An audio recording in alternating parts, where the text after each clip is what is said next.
Hello, welcome to the Center for Ray Bradbury Studies. My name is Jason Ackerman and I'm the Managing Director of the Center. We're thrilled to be joining Worldcon virtually this year, and we're sorry that we couldn't meet in person, but the virtual format has some advantages in that we're able to give you a full tour of the Center for Ray Bradbury Studies and tell you a little bit about our work here. So we're very excited about that. What is the Center for Ray Bradbury Studies? The center was founded in 2007 by Dr. William Touponce and Dr. Jonathan Eller, both prolific scholars, both prolific Bradbury scholars. Dr. Jonathan Eller had a 23-year intellectual friendship with Ray Bradbury. They knew each other very well. In 2007, 5 years before Ray Bradbury's passing, Dr. Eller and Dr. Touponce founded the center, and the intent was for this to be a hub for scholarship on Ray Bradbury.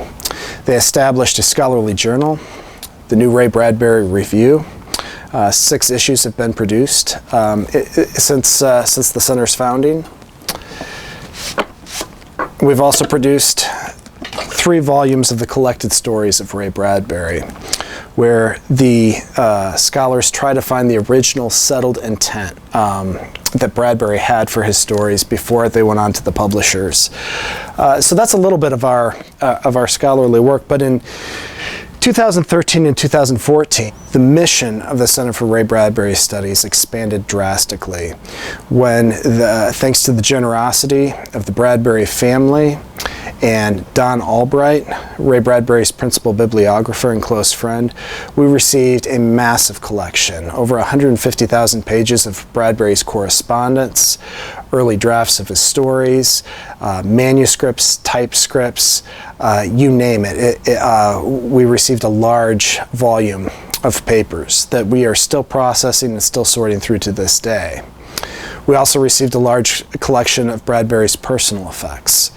Ray Bradbury, of course, was one of the most prolific authors and prominent authors of our time, with books such as The Illustrated Man, The October Country, and of course his famous novel Fahrenheit 451, which is still taught in schools today. Ray Bradbury's legacy is very closely associated with freedom of speech and freedom of imagination. The precious gift of literacy. Literacy is something that should be celebrated and used and continually developed over the course of one's life. He was also a huge advocate for public libraries. He believed that knowledge should be free and accessible to everyone without exception or reservation. And of course, he was one of the prominent visionaries for the American space age. So at this point, I'm going to give you a quick walkthrough of our facility. And then I'm going to get out of the screen and talk to you a little bit about these artifacts, but the camera's going to focus primarily on artifacts, so you don't have to look at me this whole hour, but you're going to get to see some really cool things. To my right over here is our reference library. This particular stack, we have numerous copies of Bradbury's works. We try to collect all of Bradbury's works, every edition, every printing, and we use these for our archival research.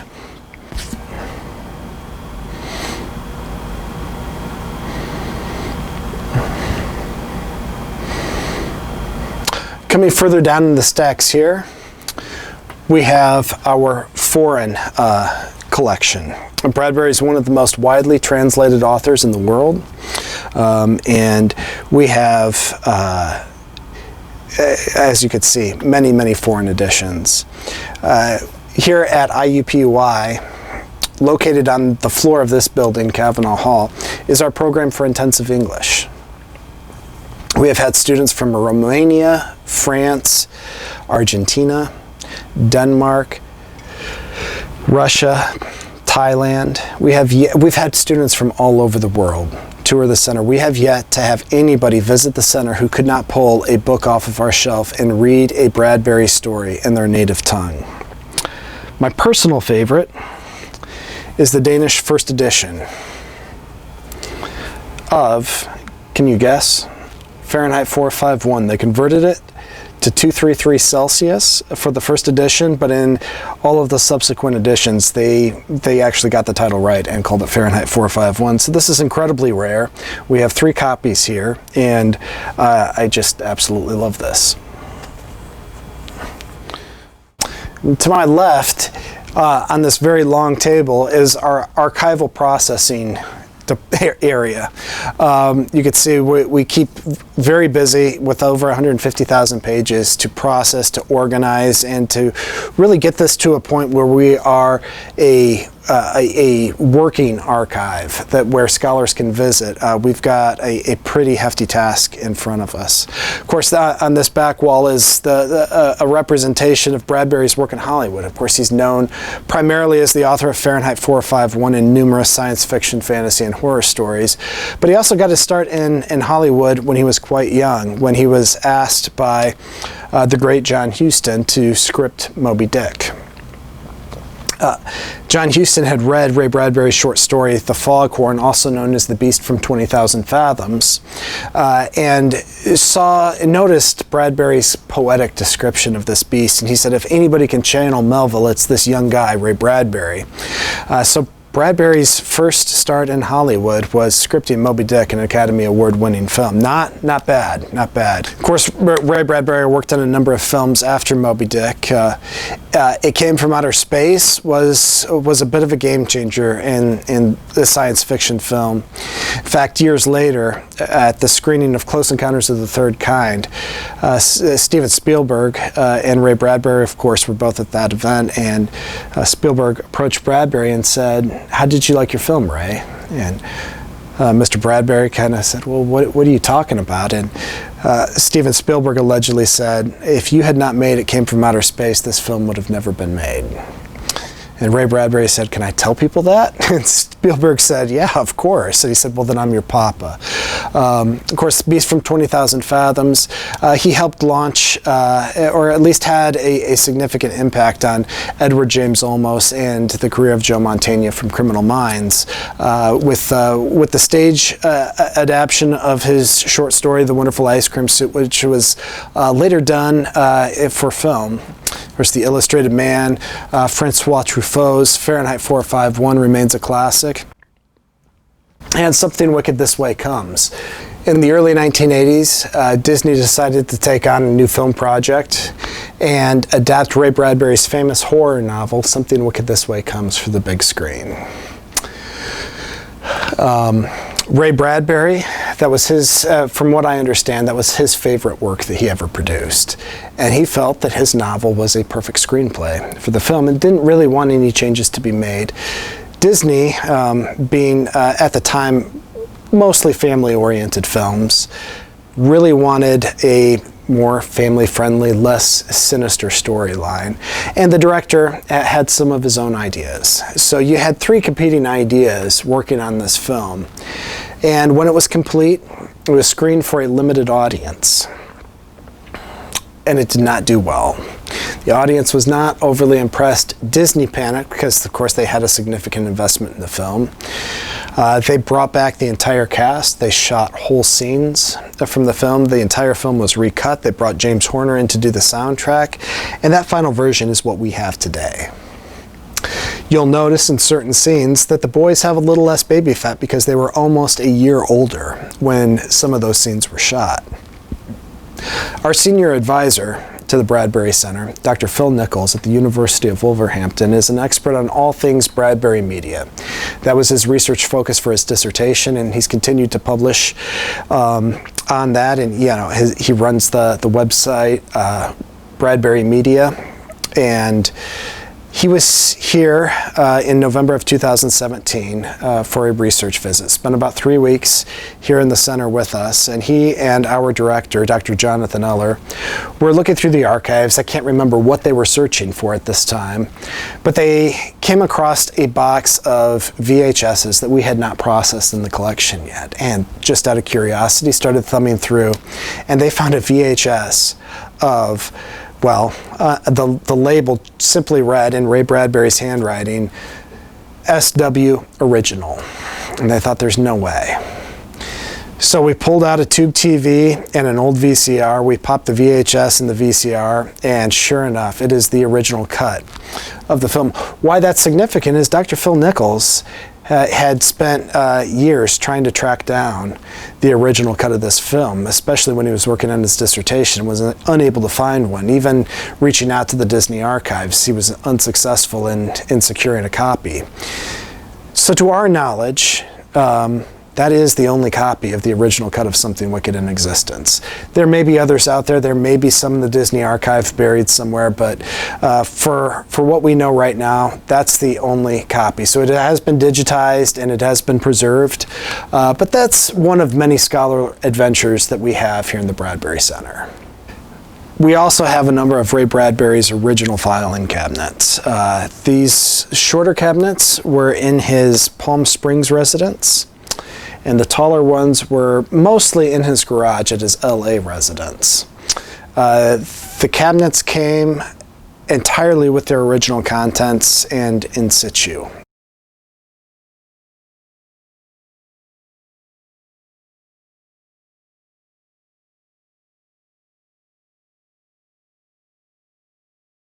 And we want to point out on this wall, toward the left corner there, is the 1979 NBC Martian Chronicle poster. And next to it are two composite landscapes of Mars taken by the Spirit rover in 2006. To the right of the NASA images is an autographed print by American surrealist Robert Watson in blue. You could see the dust jacket for the 1958 5th edition of the Martian Chronicles just below it, screened in red. Ray Bradbury loved the painting, but said that for the book jacket, it must be red. Mars is the red planet. To the right of it, you see another Bradbury favorite of Watson's titled The Road to Jericho. Even though it is not about Mars, the Bradburys loved this painting.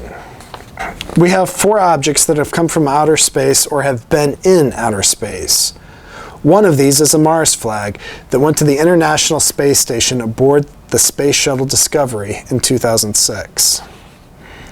To the right of the Mars flag is a picture of Ray Bradbury, Nichelle Nichols from Star Trek, and Buzz Aldrin, second man to walk on the moon. The flag was presented to Ray Bradbury by Bruce Murray, planetary scientist. Bradbury also received a 3D plaque of the Valles Marineris, the Grand Canyon of Mars.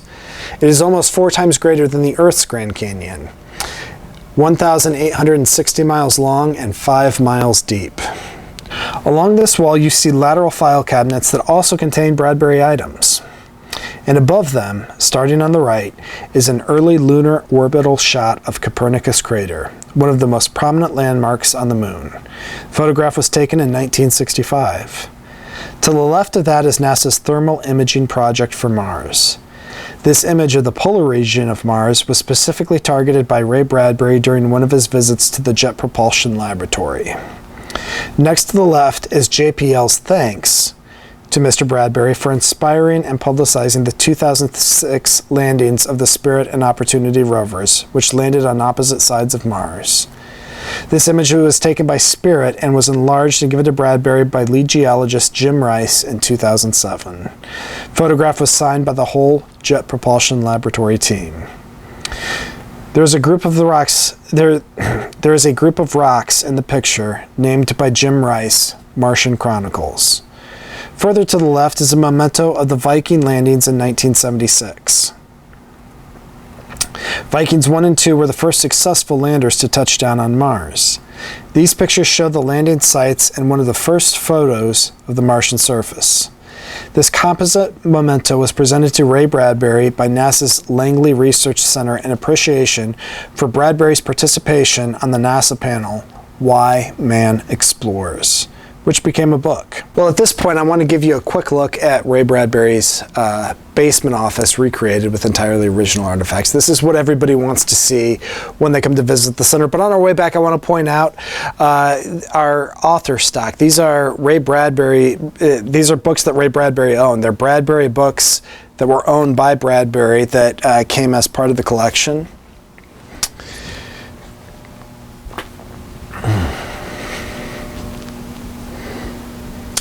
And Ray Bradbury won a number of awards throughout his life. We'll show you some of those awards. We've pulled them out for you and set them up.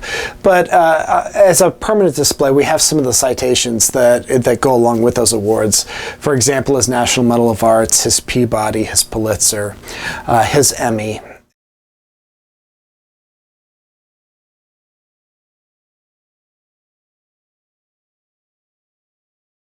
His all-time favorite award came in 2007.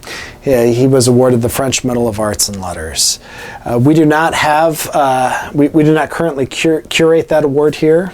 That's stayed with one of his relatives. But from what I understand, Ray Bradbury rarely took that medallion off.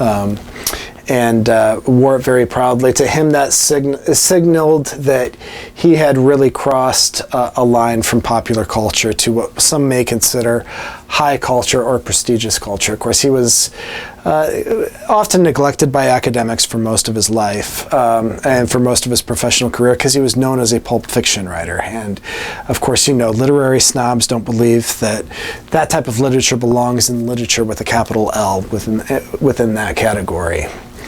Come on in here. So right now, we are standing in our recreation of Ray Bradbury's basement office at his LA residence, reconstructed with entirely original artifacts. These are his books, his mementos, his toys, his awards, his desks, his typewriters. This little wooden desk here was his original writer's desk. So many of the stories that you see in The Illustrated Man, Martian Chronicles, and October Country were typed right here. He graduated to this larger metal desk in the 1960s. And this is where he did most of his writing for the second half of his career. Of course, we have 3 of Ray Bradbury's retro Hugos on display here in the office. He never won a Hugo while he was alive, but he has been awarded a number of retro Hugos. At this point, I'm going to hop off camera so we can focus on some of the artifacts.